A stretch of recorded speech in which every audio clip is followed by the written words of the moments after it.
No matter what the age, starting a new chapter in life can be exciting, scary, and sometimes absolutely paralyzing all at the same time. But whether it's starting a new job, a new relationship, moving to a new home, we have to be careful not to let our fears cloud our judgment when we hear that small voice speak to us. You know, that voice that tells you to do the right thing when you really don't want to, or it keeps trying to push you out of your comfort zone, even though you're not sure you're ready. When we hear that voice, we have the choice to either act immediately, wait for another time, or dismiss the idea completely. The choices can seem overwhelming. But over time, if we begin to listen and to trust that voice, we will not hesitate to take a leap of faith. Just over a year ago, I made a major change in my life. And even though every fiber of my being told me it was the right place and the right time, I still felt butterflies in my stomach.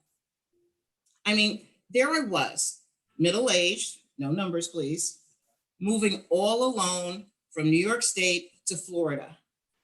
And not to retire and take it easy, no, not me. I had to go and start a whole new life, new job, new home, new friends, new everything, and all during a pandemic. What was I thinking? To my coworkers and my friends, they must have thought I was crazy.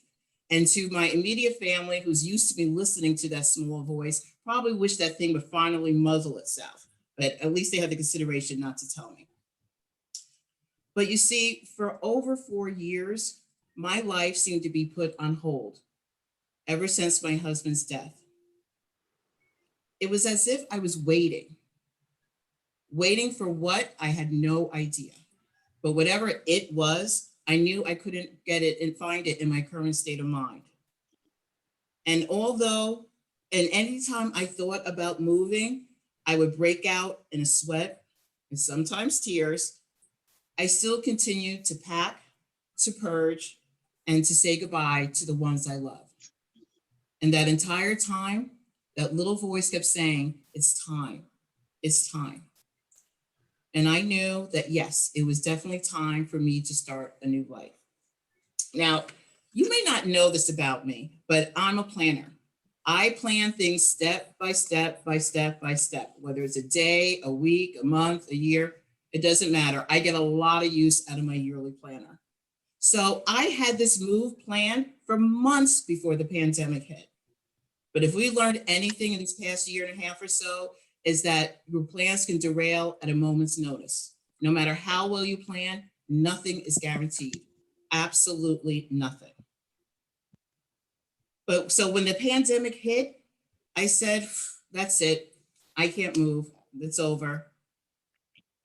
But that voice kept getting louder and louder and louder. And I realized it didn't matter if my plans weren't going the way I wanted to or not. The point is, when it's time, it's time. And the craziest thing about that is that when I finally decided to make the move, everything I did fell into place easier and faster than I had even planned. And in some ways, even better.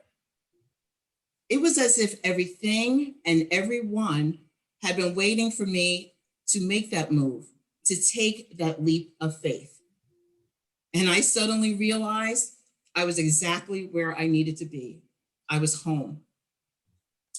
Now, the future is unknown, and for me, that is always, always scary.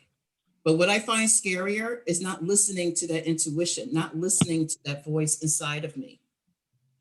I don't know what's going to happen to the country, to our world, or to me, but I am willing to be open to new adventures, while social distancing, of course, and new possibilities.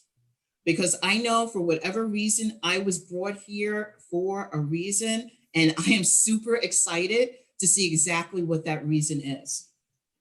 So whether you call that still small voice within intuition, God, spirit, your ancestors, your angels, or all of the above, we must find a way to listen. Because if we practice listening, to that voice for small things, we will not hesitate to listen and act accordingly when we are given a major, major push. That voice is there for a reason. It will not steer us wrong. So I ask you, Toastmasters, will you listen to your small voice within? And will you finally take your leap of faith? Thank you and God bless.